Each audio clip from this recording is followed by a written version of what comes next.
কালো সর্ষে 1 চামচ, সাদা সর্ষে 1 চামচ, পোস্ত 2 চামচ, নুন, অল্প চিনি, কাঁচা লঙ্কা, 1 চামচ নারকেল কোড়া। একটা পেস্ট তৈরি করে নেব। চিংড়ি মাছ দিলাম, এবার পেস্টটা দিয়ে দিলাম, কালো জিরে দিলাম, নারকেল কোড়া দিলাম, হলুদ দিলাম, সর্ষের তেল দিয়ে দিলাম। এবারে ভালো করে এটাকে মশলার সঙ্গে, নারকেল কোড়ার সঙ্গে চিংড়ি মাছটাকে মিশিয়ে নেব।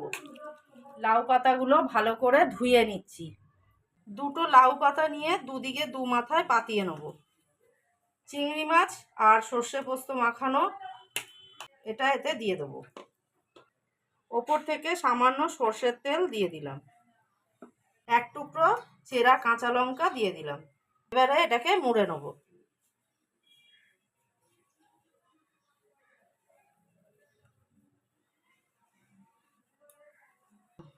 এইভাবে সুতো দিয়ে বেঁধে নিয়েছি। এইভাবে সবকটা চিংড়ি মাছ দিয়ে লাউ পাতা দিয়ে মুড়ে নেব। সর্ষের তেল দিয়ে দিচ্ছি। চিংড়ি মাছ লাউ পাতায় মোড়াগুলো এতে পাতিয়ে দেবো। 5 মিনিট একটু লো ফ্লেমে ঢেকে দেবো। এবার অপর পিঠটাও উল্টে নেব।